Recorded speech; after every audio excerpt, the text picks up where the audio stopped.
straight from the automotive industry event of the year, NADA 2025. Chicks in Charge and Authenticom are bringing you the biggest names in automotive. From industry disruptors to game-changing innovators, we're getting the inside scoop on what's next for the auto world. This is where leaders talk and the future takes shape. Are you ready? Buckle up and let's dive in. Welcome back to another episode of Chicks in Charge Automotive Edition, NADA Edition, actually. We are still here in the Authenticom booth, hanging out, having a good time, comfy, relaxing, and lounging. I decided to bring in one of my friends here, Owen Moon, into the booth to interview. Thank you for being here. Yeah, thanks for inviting me. It's awesome. Absolutely. We've known Owen for a hot minute. Yeah, I was trying to remember not too long ago. I remember that at the very first conference we went to, I think it was a digital dealer. I think it's one where they had the after party in Paris. No, was it? I thought it was before then. I was pretty sure it was the one before that. Okay. But anyways, we met long time ago, and I think we latched on to you really quick because you were doing such great things. It was one of your first conferences. Yeah. Oh yeah, The first booth you Yeah, had. yeah. Yeah.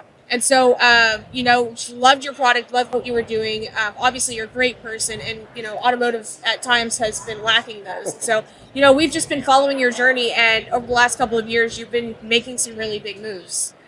Tell us a little bit about that and kind of what transpired there. But even to preempt that, did you expect that Fixed Ops Digital was going to, was it in the plan, grow it like this, and be as aggressive as we can because this is our 5-year, and then... No, not at all. In fact, this is my 25th year working with car dealers, helping them in different capacities. And one of the things I always try to do is just make sure that that helps solve problems, right? Find something that isn't being solved, see if there's a way we can solve it. And so in 2018, when we started Fixed Ops Digital, it's because we were looking at dealership websites and realizing there just wasn't any information for consumers to try to figure out what services do I need to get done? When do I need to get them done? Why are they more expensive than maybe a Jiffy Lube or a Pet Boys? Right. And so that's kind of how Fixed Ops Digital was born. I don't think anybody could have ever told me or had me say that, hey, I thought that in a few years it was going to be, 850 clients, 35 employees, and to be the company. Right, yeah. We had 2 offices.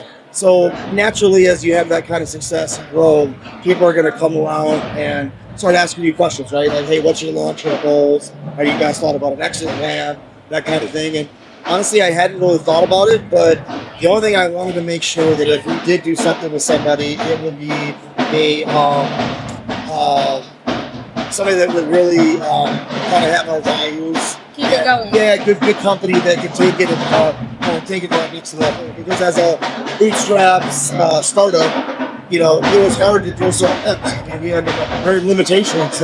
So we were scratching and clawing every day. So. Yeah. If you're hearing all of this, we're actually in New Orleans, and there's a couple going down the aisle, and they're the cutest kids that are literally marching and playing the drums at the same time. These are young kids. Yeah, they're amazing. They're young. They're probably Probably- 9, 10, 11. Yeah. Middle school is probably.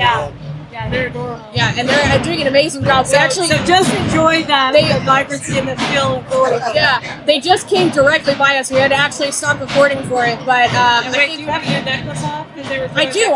They were throwing beads. I did not have to harm my values for this. This was brought to me. That was $3.99. Yeah, $3.99. So I got me some beads, but no, this is yesterday they had a dance crew that came by, and we're having a bunch of fun. I mean, it was a dance crew of completely men, and they were all kind of like older gentlemen too. Like they weren't looked young. like they were from 1980.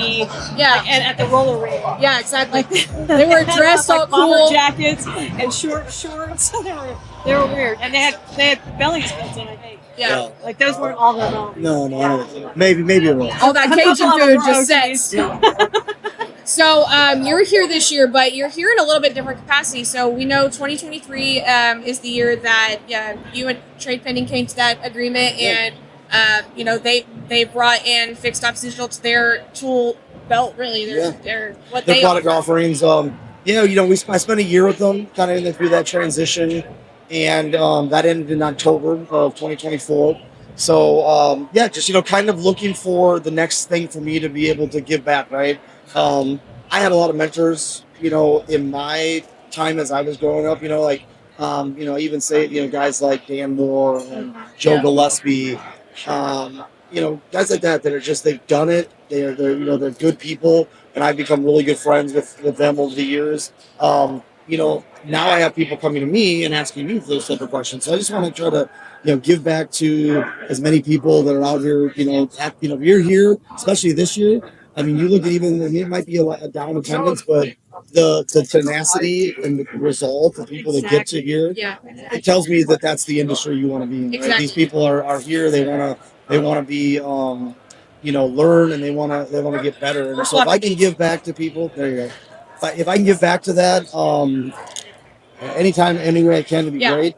I also recently joined a company called Bowtie Solutions on their advisory board. Yes, So that was awesome. yeah, so again, they are scaling pretty fast. Matt has been a good friend of mine for years, and that makes sense. That connection and that partnership just makes so much sense. You're both, I mean, just a caliber of human that is innovating and really focused just on service. Like the biggest thing about Matt Raymond is he will not dabble in sales. No.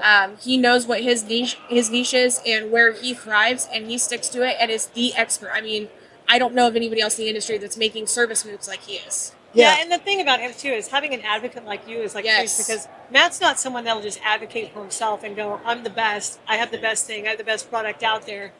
And not everybody is like that, right? That can just absolutely just dominate that all the time.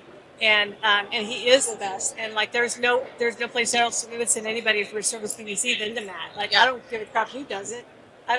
Matt's the guy. He's got it dialed in. Why would you mess with something else? Well, and he's so humble, and in an industry that's a lot of times just beating my chest. Look at me.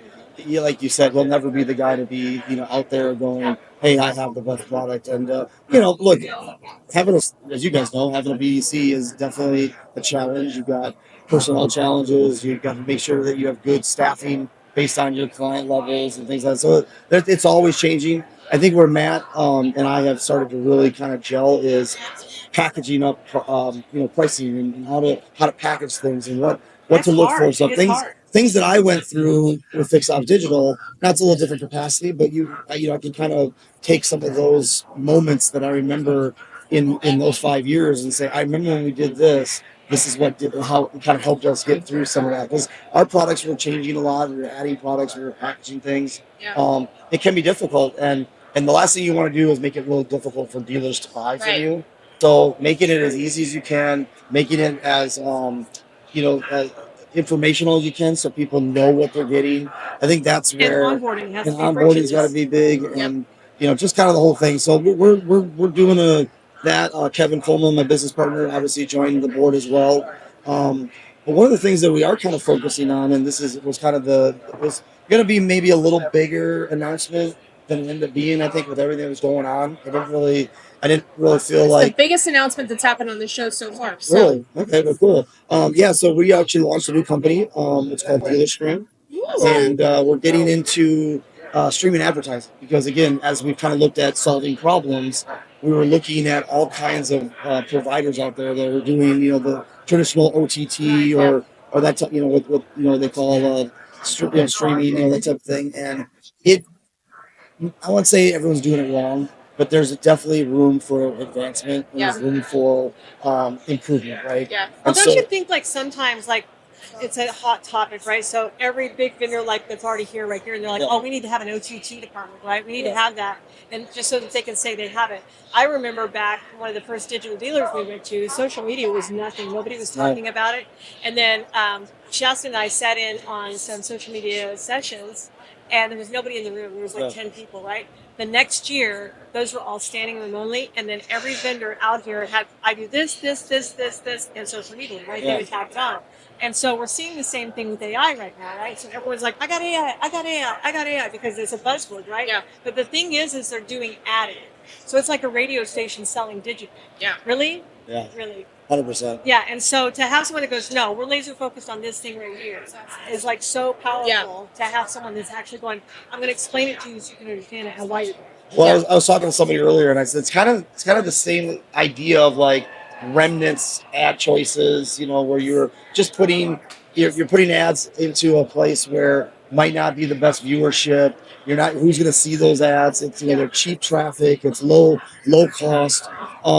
That's not what we're doing. We want to be high quality. We want to make sure that we're getting on like premium content because what we want to do is make sure that when we actually target somebody with an ad on Hulu or Paramount Plus, Peacock, things like that, that we are actually getting somebody that can 100% buy a car, right? Or service car, depending on what the strategy is. So one of the things that we're doing a little bit differently is we're really kind of tackling the fraud aspect of it, right?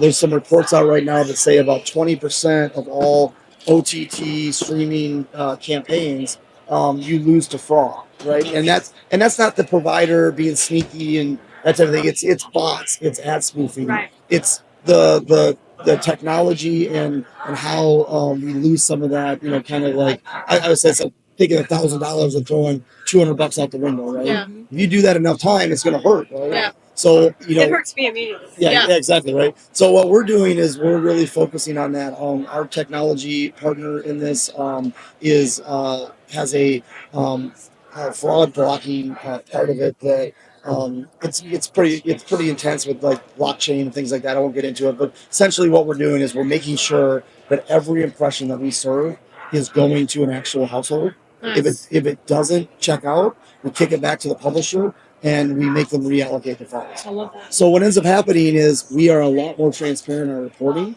because we have a better. I feel like your reporting is sort of a direct correlation to your campaign strategy, right? If you've got a really bad campaign strategy and you have cheap traffic and you're mixing in display and see all the things that people are doing with their OTT stuff, they're only going to show you a high level report because it's not something that they want to go.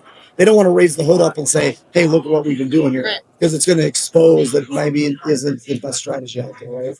So we're very transparent with our reporting platform because we think we have a better strategy all the way around. So we're obviously really relatively new in it. We've obviously having 850 dealerships that we were working with that fixed you're already That's a good jumping off place. yeah, we were able to just call some of our best clients and people that really put a lot of trust in us over the years and kind of tell them what we were doing and we had a lot of hand raisers and said, hey, I want to do that because they were already spending the money with somebody else. So it wasn't like I had to say, hey, let's make sure that we spend this money. Let's allocate some funds. Right. Now that does happen, but a lot of guys are like, hey, I'm already spending money over here. Let me just move it over to you and see if we can get better results. And we're seeing it. And again, we're relatively new into this as far as our company. It's called DealerStream. I don't know if I mentioned that, but we're super excited. DealerStream. DealerStream. Is it dealership? I think it's DealerStream. So we're super excited. I do have a What's- question about the OTT.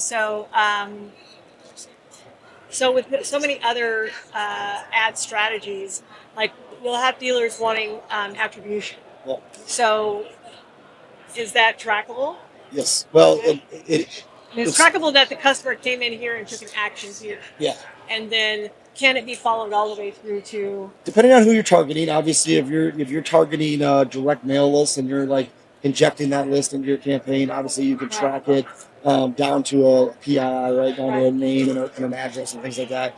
But if you're just tracking it straight from a CTV ad down into more clickable environments with some re-engagements, things like that, what we're really focusing on are two things. Actually, three things. We're focusing on website visits, so we can take somebody that let's say you're watching watching television at your house, you're up on the big screen, and then later you go to the dealership's website from your phone. We can correlate. Right? Yes. We can bridge that gap and show that hey, those website visitors came from our websites. And I was going to ask that because sometimes my ads will have a QR code on them. Yeah. You just do whatever. That's one way to do it. That's another attribution. Another thing that we're looking at is we can do dealer visits, right? So if somebody actually sees an ad, maybe checks it on their phone or it goes to the website, and then that device goes to the dealership, we can also track that as well. Yeah. Is it easier to track if they're streaming on their phone versus if they're streaming on their TV, like smart TV? Well, it doesn't really matter because what we do is we pixel the website to sort of bring it together. But obviously, more and more people. So the publishers, all the the Hulus of the world, all that, they're getting better, right? And that helps because as they're getting more advanced and they're getting better, you notice a lot of ads that are popping in between commercials or in between programming. If you're on like YouTube, they'll pop up ads. The difference on my phone is that when I'm listening to a podcast or I'm watching something, I'm skipping, right? Nobody's going to get up and skip that ad that's showing up Yeah, out there. you can't. No, we're just putting the refrigerator. Yeah. Yeah, but you can still hear it, Oh right? yeah. So, I mean, look, I'm an ad guy. That's how I learned that. That's how I learned that someday is selling vehicles on it. 100%. Right out, right through you. Well, and it's funny because I'm an ad guy, old ad guy, right? Prior to Fix Out Digital, that was really my mission, was to help dealerships sell cars, website traffic, things like that. Early in my career, it was all about television, radio, newspaper, your more traditional. That got lost a little bit. What I love about streaming advertising and what we're doing is you take the emotional side of video and then you combine it with the targeting of digital. You bring those things together and you keep refining it, you're going to get better results. Because, as far as like looking at our Fix Out Digital, right, from the content side, our goal was always to, educate, inform, recommend, put it on the website and hope people can read it, right? Or will read it. People aren't reading that stuff, right? People are not reading that stuff. Yeah. Let's be honest. I mean, as much as we wish, it became an SEO, and people pick it up for SEO. So what we're looking for is, when we do our service campaigns, is let's build an emotional connection, educate consumers on why they still need to come to the dealership, and actually, I don't care if they read it or not, because now they're going to do it, right? But when they're going to the fridge or they're in between that programming, they're still going to hear the message on why the dealership's the best way to go to get that service. And it's funny, I'm glad that you brought that back together, because I didn't know so much that you had a big marketing background before. So I'm like, what one week you went from like service to now OTT, which like most people even struggle to understand. Yeah. So, There's so many people so many dealers out there that haven't even reached into that. And, we talked about it yesterday on one of the shows that if you're not advertising on streaming sites, you will not reach me as a consumer. Like, I get in my car, and before I even turn it on, my phone is plugged into Apple CarPlay, and I play Pandora with no ads. And I do not listen to the local radio station. Odds are I would not actually shop for a vehicle in any sort of market. Like, if I know the dealerships around me, so however you're I'm blocking advertising, my location. however you're advertising to me is probably not. It probably doesn't even help. Exactly. So, well, there's going to be a certain audience you won't get when they start blocking things and all that Well, stuff. the only reason I block it is because I don't want to start getting ads from the black Ford, right? Yeah. I just want to see Ford stuff. Well, especially because you guys are probably going on websites. That messes out the algorithm. Yeah, sure. Right? So I always block that. You have to. But so we're at a time where if you're not into the streaming, you have to be. I mean, especially if you're looking to reach that younger audience, where they're not educated on vehicle service and how often you get your tires rotated, checking your tire pressure in the winter when the temperature drops, all of the even small things, just staying in touch with those people and then letting them know, hey, we offer all of these things at a very great price. Well, and I'll say this, I spent a year at TradePending, kind of through the transition. I got a under the hood deep dive into vehicle acquisition, because obviously that's where they're. So now think about streaming and being able to talk about that we buy cars, that we can help you get the most for your trade-in, that we can compete with the CarMaxes of the world. That can be done now through streaming as well. So we're hitting every profit center. I think that you're going to see, as we continue to move this thing down the path, that it's going to have so many different ways that we can utilize streaming advertising. And we just want to be the leaders in the space and really provide a good product for our dealers, and hopefully continue to grow that company. So. Well, I'm excited that you decided to explain it all to us here today. Yeah. We were like last year, whenever you did the deal with TradePending, or wherever we were at another conference. Yeah. And it was at that time too, whenever you rolled out that news too. So that was really awesome. We always loved being part of whatever was going on with you. And as someone who develops businesses as well, like I'm constantly calling Owen and going, hey, I have a question. How do we do this? How do we do that? And he never fails to answer when I call or Facebook Messenger, or I just goad him about the Vikings, or I root him on. I actually root for him whenever I know whose team's playing. I'm always sitting there, hey, go get him, man. Hey, you know what? Vikings football teaches me humility.